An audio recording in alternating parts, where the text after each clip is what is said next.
নমস্কার বন্ধুরা, জয়ফুল লার্নিংয়ের পক্ষ থেকে নতুন একটি ভিডিওতে তোমাদের সবাইকে স্বাগত জানাই। আশা করি তোমরা সকলে খুব ভালো আছো। আজ আমরা শুরু করব দশম শ্রেণীর লম্ববৃত্তাকার চোঙ এই চ্যাপ্টারটি শুরু করার আগে আমাদের কতগুলি গুরুত্বপূর্ণ তথ্য জানা দরকার, যেগুলি না জানা থাকলে আমরা কষে দেখি 8-এর অঙ্কগুলি সমাধান করতে পারবো না। তাহলে চলো আগে আমরা সেই বিষয়গুলি জেনে নিই। আমরা জানব লম্ববৃত্তাকার চোঙ কাকে বলে এবং তার কিছু বাস্তব উদাহরণ। এছাড়া জানব নিরেট চোঙের আয়তন, বক্রতল বা পার্শ্বতলের ক্ষেত্রফল, সমগ্রতলের ক্ষেত্রফল, এই সূত্রগুলি কিভাবে নির্ণয় করতে হয় সেগুলো সম্পর্কে আজকের ভিডিওতে আমরা বিস্তারিত জানব। আমরা অনেকে কি করি, সূত্রগুলি মুখস্থ করি। এতে করে কি হয়, আমাদের নানা রকম সমস্যা হয়। হয়তো দেখা গেল আমরা পরীক্ষার হলে গিয়ে সূত্রটা মনেই করতে পারছি না। তাই সূত্রগুলি মুখস্থ করার থেকে সূত্রগুলি কিভাবে এলো একবার যদি বুঝে নিয়ে মাথার মধ্যে ঢুকিয়ে নেওয়া যায়, তাহলে আমরা আর ভুলব না। তাই বন্ধুরা, ভিডিওটি প্রথম থেকে শেষ পর্যন্ত দেখতে থাকো। আমরা জানবো লম্ববৃত্তাকার চোঙ কাকে বলে। দেখো বন্ধুরা, কোনো আয়তক্ষেত্রের একটি বাহুকে অক্ষ ধরে আয়তক্ষেত্রটিকে ওই বাহুর চারিদিকে একবার পূর্ণ আবর্তন করলে যে ঘনবস্তু উৎপন্ন হয় তাকে লম্ববৃত্তাকার চোঙ বলে। দেখো, এটাকে আমরা ছবির সাহায্যে বোঝার চেষ্টা করি। আমি একটা আয়তক্ষেত্র আঁকছি, তোমরা ভালো করে সবাই লক্ষ্য করো। ধরো এটা আমি একটা আয়তক্ষেত্র আঁকলাম। এই আয়তক্ষেত্রটার আমি একটা নির্দিষ্ট নাম দিয়ে দেব এ বি সি ডি। এটা হচ্ছে একটা আয়তকার ক্ষেত্র। এটার আমি যে কোনো একটা বাহুকে কি ধরে নেব, অক্ষ ধরে নেব, হয় এবি অথবা সিডি। আমি সিডি বাহুটাকে অক্ষ ধরে নিলাম। এই অক্ষ ধরে নিয়ে এটাকে একবার পূর্ণ আবর্তন করাতে হবে। দেখো, এই বিন্দুকে কেন্দ্র করে এদিকে আমি একবার পূর্ণ আবর্তন করালাম। একইভাবে দেখো, এদিকে হচ্ছে এই বি বিন্দুকে কেন্দ্র করে এদিকে একবার এই পূর্ণ আবর্তন করালাম। এবার এটার সঙ্গে আমরা এই অংশটাকে একটা সরলরেখার সাহায্যে যুক্ত করে দিলাম। দেখো, এই যে ঘনবস্তুটা তৈরি হয়েছে, এই ঘনবস্তুটাকে আমরা কি বলবো, লম্ববৃত্তাকার চোঙ বলবো। আর এই যে সিডি, যেটাকে আমরা অক্ষ ধরে নিয়েছিলাম, এটাই লম্ববৃত্তাকার চোঙের কি না উচ্চতা। একইভাবে দেখো, এই যে লম্ববৃত্তাকার চোঙটা আমরা এঁকেছি, তার এই যে উপরের অংশটা, এটা কিন্তু একটা সমতল। এটা আমি তোমাদের একটা বাস্তব উদাহরণের সাহায্যে পরে বোঝানোর চেষ্টা করছি। একইভাবে নিচের যে ভূমি, এটাও কিন্তু একটা সমতল এবং এই দুটোই হচ্ছে কি বৃত্তাকার ক্ষেত্র। তাহলে বৃত্তাকার ক্ষেত্রের এখান থেকে এই অংশটা অর্থাৎ এডি, এটা হবে কি এই বৃত্তাকার ক্ষেত্রের ব্যাসার্ধ। একইভাবে দেখো, এই যে বৃত্তাকার ক্ষেত্রটা আছে, এর এই যে বিসি অংশটা, এটাও কি হবে এর ব্যাসার্ধ। তাহলে এখান থেকে আমরা কি পেলাম, এডি ইকুয়ালস টু হচ্ছে আর এবং বিসি ইকুয়ালস টু হচ্ছে আর। অর্থাৎ এই বৃত্তাকার ক্ষেত্র দুটোর ব্যাসার্ধকে আমরা সবসময় কি ধরে নিই, আর ধরে নিই।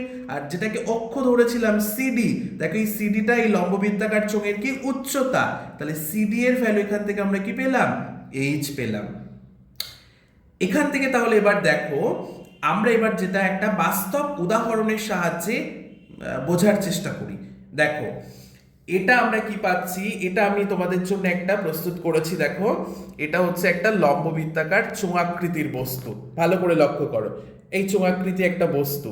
এর দেখো কটা তল দেখতে পাচ্ছ, এই ওপরের দিকে একটা তল হোয়াইট কালারের, আবার নিচের দিকে ভূমির দিকে একটা তল হোয়াইট কালারের, আর এই দেখো পাশের এই যে ব্রাউন কালারের যে তলটা, এই দিকে একটা তল। তাহলে একটা লম্ববৃত্তাকার চোঙের আমরা কটা তল পেলাম, 3টে তল পেলাম। দেখো, এই তলটা কি তল, সমতল। আবার এইদিকে নিচের ভূমির দিকে তলটাও কি তল, একটা সমতল। আর এই তলটাকে আমরা কি বলবো, বক্রতল বা পার্শ্বতল। তাহলে একটা লম্ববৃত্তাকার চোঙের আমরা কটা তল পেয়েছি বলো দেখি তোমরা, 3টি তল পেলাম, তাই তো। এই 3টি তলের মধ্যে আমরা কি দেখতে পাচ্ছি, 2টি সমতল, তাই তো। আর একটি তল কি, একটি তল হচ্ছে বক্রতল, যেটাকে আমরা আর কি বলতে পারি, বক্রতলটাকে পার্শ্বতলও কিন্তু বলতে পারি। তাহলে একটা লম্ববৃত্তাকার চোঙের আমরা মোট কটা তল পেলাম, 3টে তল। এই ওপরের দিকে এই বৃত্তাকার একটা তল যেটা সমতল, আবার নিচের দিকে ভূমির দিকে বৃত্তাকার একটা তল যেটা সমতল, তাহলে দুটো আমরা সমতল পেলাম। আর এই যে অংশগুলো আছে এই তলটা হচ্ছে একটা তল যেটা হচ্ছে বক্রতল বা পার্শ্বতল। এবার আমরা লম্ব বৃত্তাকার চোঙের আমাদের চারপাশে যে আমরা বাস্তব উদাহরণগুলো দেখতে পাই সেগুলো সম্পর্কে একটু জেনে নেব। তাহলে আমরা আমাদের বাড়িতে কি দেখেছি? টিউবলাইট দেখেছি। টিউবলাইটটা কেমন হয়? এই লম্ব বৃত্তাকার চোঙ আকৃতির হয়। একইভাবে তোমরা দেখে থাকবে ব্যাটারি, জলের পাইপ, কৌটো, গ্লাস, এগুলো সবই কিন্তু লম্ব বৃত্তাকার চোঙের বাস্তব জীবনের উদাহরণ। আমরা আমাদের চারপাশে এগুলো ছাড়াও আরো অনেক কিন্তু লম্ব বৃত্তাকার চোঙ দেখতে পাই। এইবার আমরা শিখবো বন্ধুরা এই লম্ব বৃত্তাকার চোঙের আয়তন নির্ণয়। তাহলে লম্ব বৃত্তাকার যে চোঙ সেই লম্ব বৃত্তাকার চোঙের আয়তন নির্ণয় করতে গেলে কি করতে হবে? দেখো বন্ধুরা, লম্ব বৃত্তাকার চোঙের আয়তন। তাহলে এই যে আমরা চোঙটার ছবি এঁকেছি, এখানে ভালো করে লক্ষ্য করে দেখো বন্ধুরা, এটা তো একটা লম্ব বৃত্তাকার চোঙ যার আমরা দেখতে পাচ্ছি এই যে ভূমিটাও হচ্ছে কি একটা বৃত্তাকার ক্ষেত্র। আবার দেখো এটা উপরিতলটাও একটা কি বৃত্তাকার ক্ষেত্র। তাহলে এই যে ভূমির ক্ষেত্রফল যা হবে এই উপরিতলের ক্ষেত্রফলও তাই হবে। এরকম যদি আমরা কোনো ঘনবস্তু পাই সেক্ষেত্রে আমরা কি করব? ওই ঘনবস্তুর ক্ষেত্রে আমরা তার আয়তন বের করার জন্য এই যে ভূমি যেটা আছে এই বৃত্তাকার ক্ষেত্র, এই ভূমির ক্ষেত্রফলের সঙ্গে কি করতে হবে না আমাদেরকে উচ্চতাকে গুণ করতে হবে। এই যে এটা হচ্ছে উচ্চতাকে আমরা কি করে দেব? গুণ করে দেব। তাহলে দেখো এই যে আমরা লম্ব বৃত্তাকার যে চোঙটা এঁকেছি এর ভূমিটা কি? ভূমিটা হচ্ছে একটা বৃত্তাকার ক্ষেত্র। আর আমরা জানি কি বৃত্তাকার ক্ষেত্র যদি হয় তাহলে তার ব্যাসার্ধ কি হবে? আর একক হবে। আর বৃত্তের ক্ষেত্রফলের সূত্র কি? পাই আর স্কয়ার, তাই তো? কিন্তু দেখো এই লম্ব বৃত্তাকার যে চোঙটা আমরা এঁকেছি সেই লম্ব বৃত্তাকার চোঙের উচ্চতা আমরা কি ধরে নিয়েছি? এই উচ্চতাটাকে এইচ ধরেছি। তাহলে ভূমির ক্ষেত্রফল যেহেতু বৃত্তাকার ক্ষেত্র ছিল আর বৃত্তের ক্ষেত্রফলের সূত্র কি? পাই আর স্কয়ার। তার সঙ্গে আমরা যদি উচ্চতাকে গুণ করে দিই তাহলে কি পাবো? লম্ব বৃত্তাকার চোঙের আয়তন পাবো। তাহলে লম্ব বৃত্তাকার চোঙের আয়তনের সূত্র আমরা কি পেলাম?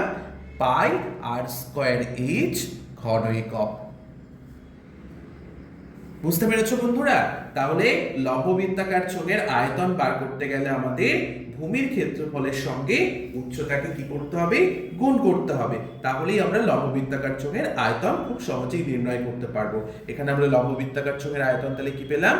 পাই আর স্কয়ার এইচ। এবার আমরা বার করব লম্ব বৃত্তাকার চোঙের পার্শ্বতল বা বক্রতল। যেটাকে আমরা পার্শ্বতল বলি সেটাই হচ্ছে বক্রতল। পার্শ্বতল বা বক্রতলের ক্ষেত্রফল এটা বার করব।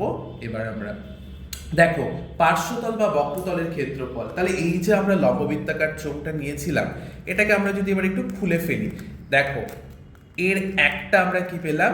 একটা হচ্ছে এটা হচ্ছে সমতল পেয়েছিলাম একটা, এটা কি একটা বৃত্তাকার ক্ষেত্র। আরো দেখো এদিকে আরো একটা আমরা এই সমতল পেলাম, এটাও হচ্ছে কি একটা বৃত্তাকার ক্ষেত্র। আর এই তলটা কি ছিল? এই তলটা হচ্ছে পার্শ্বতল বা বক্রতল ছিল। এটাকে যদি আমরা একটু এইভাবে আলাদা করি, দেখো ওটার মতোই বক্রতলটাকেও যদি আমরা একটু আলাদা করি তাহলে কি দেখতে পাবো? এই যে বক্রতলটা আছে এটাকে আমরা একটু খুলে ফেলছি, বক্রতল বা পার্শ্বতল। এই লম্ব বৃত্তাকার চোঙের বক্রতল বলতে দেখো আমরা যে এই যে ব্রাউন কালারের যে অংশটা নিয়েছিলাম এইটা হচ্ছে লম্ব বৃত্তাকার চোঙটার বক্রতল ছিল, এই তলটা বক্রতল ছিল। এটাকে আমরা যদি এইভাবে আলাদা করে দিই তাহলে এটা কি পাচ্ছি? এটা হচ্ছে একটা আয়তকার চিত্র পাচ্ছি। দেখো এর দৈর্ঘ্যটাকে আমি যদি এল ধরে নিই আর এই উচ্চতা কি ছিল? এইচ ছিল, তাহলে এটা প্রস্থ বি, তাহলে এখানে বি এর ভ্যালুটাই হচ্ছে কি? এইচ। আর দেখো এটাকে আমরা যখন এই গোল করছি তাহলে এই যে অংশটা হচ্ছে এটা একটা বৃত্তাকার ক্ষেত্র হয়ে যাচ্ছে। আর বৃত্তের এটা কি? এই অংশটা বৃত্তের পরিধি। তাহলে এই যে আয়তকার চিত্রটা আছে এর দৈর্ঘ্য সমান সমান কি? বৃত্তের পরিধি। আর বৃত্তের পরিধির সূত্র আমরা কি জানি? 2 পাই আর। তাহলে এখানে এল এর ভ্যালু আমরা কি পেলাম? 2 পাই আর। আর বি এর ভ্যালু কি পেলাম? এইচ। তাহলে এই যে আয়তকার ক্ষেত্রটা আছে এর ক্ষেত্রফল আর লম্ব বৃত্তাকার যে চোঙ তার বক্রতল বা পার্শ্বতলের ক্ষেত্রফল কি হবে, সমান হবে। তাহলে চোঙের পার্শ্বতল বা বক্রতলের ক্ষেত্রফল সমান সমান আমরা কি লিখতে পারি, যে ভূমির পরিধি ইন্টু কি না উচ্চতা। তাহলে দেখো ভূমির পরিধি, ভূমি কোনটা, এই লম্ব বৃত্তাকার চোঙের এটা ভূমি, আর ভূমিটা কি বৃত্তাকার ক্ষেত্র, আর বৃত্তের পরিধির সূত্র কি 2πr। দেখো এটাই এই আয়তকার ক্ষেত্রটার কি পেলাম দৈর্ঘ্য, তাহলে দৈর্ঘ্য 2πr, আর এটা প্রস্থটাকে b ধরেছিলাম, b এর মানটা কি h। তাহলে দেখো আমরা এটার ক্ষেত্রফল যদি নির্ণয় করি তাহলে কি লিখতে পারবো, l ইন্টু b। তাহলে এখানে l এর ভ্যালু দেখো 2πr ইন্টু b এর ভ্যালু কত h, সমান সমান আমরা কি পেলাম 2πrh। এটা কি হবে বর্গ একক। এটা আমরা কি পেলাম, এটা হচ্ছে এই আয়তকার ক্ষেত্রটার ক্ষেত্রফল, আর এই আয়তকার ক্ষেত্রটার ক্ষেত্রফল মানে কি পাচ্ছি আমরা, দেখো এটাকে এক জায়গায় করে দিলে এই যে লম্ব বৃত্তাকার চোঙ তার পার্শ্বতলের ক্ষেত্রফল বা বক্রতলের ক্ষেত্রফল। তাহলে এখানে দেখো ভূমির পরিধি আমরা কি পেয়েছি, ভূমিটা তো একটা বৃত্তাকার ক্ষেত্র, আর বৃত্তের পরিধির সূত্র কি 2πr ইন্টু দেখো এই লম্ব বৃত্তাকার চোঙটার উচ্চতা কত h। তাহলে এর সঙ্গে আমরা কি করব, এইচটাকে গুণ করে দেব। তো এখান থেকে আমরা কি পেলাম 2πrh। এটা কি হবে বর্গ একক হবে। এটা তাহলে আমরা কি জানলাম, লম্ব বৃত্তাকার চোঙের পার্শ্বতল বা বক্রতলের ক্ষেত্রফল। তাহলে তোমরা সবাই বুঝতে পেরেছো বন্ধুরা। এবার আমরা যেটা জানবো লম্ব বৃত্তাকার চোঙের সমগ্র তলের ক্ষেত্রফল। তাহলে সমগ্র তলের ক্ষেত্রফল, সমগ্র তল বলতে কটা তল, 3টে তল। তাহলে এই যে পার্শ্বতলের যে ক্ষেত্রফল ছিল তার সঙ্গে কি করতে হবে, আমাদের দুটো সমতলের ক্ষেত্রফল যোগ করতে হবে। তাহলে সমতল দুটো দেখো, এই যে সমতল দুটো কি ছিল, এটা একটা বৃত্তাকার ক্ষেত্র, এটা একটা সমতল ছিল তো লম্ব বৃত্তাকার চোঙের, আর এই একটা সমতল ছিল, তাহলে দুটো কি বৃত্তাকার ক্ষেত্র। তো বৃত্তের যদি ব্যাসার্ধ r হয় তাহলে বৃত্তের ক্ষেত্রফল কি হবে πr²। এই বৃত্তটার ক্ষেত্রফল যদি πr² হয়, এই বৃত্তটার ক্ষেত্রফলের এরও তো ব্যাসার্ধ r একক, তাহলে এরও ক্ষেত্রফল কি হবে πr²। তাহলে আমরা কি পেলাম 2πr²। তাহলে সমগ্র তলের ক্ষেত্রফল বার করতে গেলে কি করতে হবে, এই পার্শ্বতল বা বক্রতলের ক্ষেত্রফলের সঙ্গে এই সমগ্র তলের ক্ষেত্রফল দুটো আমরা কি করে দেব, যোগ করে দেব। তাহলে দেখো একটা হচ্ছে সমতল কি পেয়েছি πr², তাহলে এর সঙ্গে πr² যোগ করে দিলাম। আরো একটা কি পেয়েছি, আরো একটা তো সমতল আছে যেটাও একটা বৃত্তাকার ক্ষেত্র, তার ক্ষেত্রফল কি πr²। তাহলে এখানে আমরা কি পেলাম 2πr²। এবার দেখো এই দুটোর মধ্যে আমরা কি পাচ্ছি, দেখো এখানে 2πr আছে, এখানেও কিন্তু 2πr আছে। তাহলে এই দুটোর মধ্যে থেকে আমরা কি কমন নেব, 2πr কমন নেব। তাহলে এখানে পড়ে রইল কি h পড়ে রইল, মাঝখানে প্লাস ছিল প্লাস, আর এখানে দুটো আর এর মধ্যে তো একটা নিয়ে নিয়েছি কমন, তাহলে কি পড়ে রইল আর একটা আর পড়ে রইল। তাহলে এখান থেকে আমরা কি পেলাম, লম্ব বৃত্তাকার চোঙের সমগ্র তলের ক্ষেত্রফল সমান সমান হচ্ছে 2πr into h plus r বর্গ একক, বর্গ একক। তাহলে আমরা কি পেলাম, এটা লম্ব বৃত্তাকার চোঙের সমগ্র তলের ক্ষেত্রফল, সমগ্র তলের ক্ষেত্রফল কি পেলাম 2πr ইন্টু হচ্ছে h প্লাস r। তাহলে তোমরা সবাই বুঝতে পেরেছো বন্ধুরা। এখান থেকে তাহলে আমরা লম্ব বৃত্তাকার, নিরেট লম্ব বৃত্তাকার চোঙের 3টে সূত্র জানলাম। একটা হচ্ছে লম্ব বৃত্তাকার চোঙের আয়তন, যার সূত্র হচ্ছে πr²h, আর একটা হচ্ছে পার্শ্বতল বা বক্রতল আছে চোঙের, যার ক্ষেত্রফলের সূত্র আমরা কি জানলাম 2πrh বর্গ একক। এবং লম্ব বৃত্তাকার চোঙের মোট তল কটা, 3টে তল, তাই তো। তাহলে এই পার্শ্বতলের ক্ষেত্রফলের সঙ্গে দুটো সমতল ছিল তার ক্ষেত্রফল যোগ করলে আমরা কি পেয়েছি, সমগ্র তলের ক্ষেত্রফল, যার সূত্রটা আমরা কি পেলাম 2πr into h plus r। তাহলে তোমরা সবাই বুঝতে পেরেছো বন্ধুরা। পরদিন আমরা ফাঁপা চোঙের যে সূত্রগুলো আছে সেগুলো সম্পর্কে জানবো।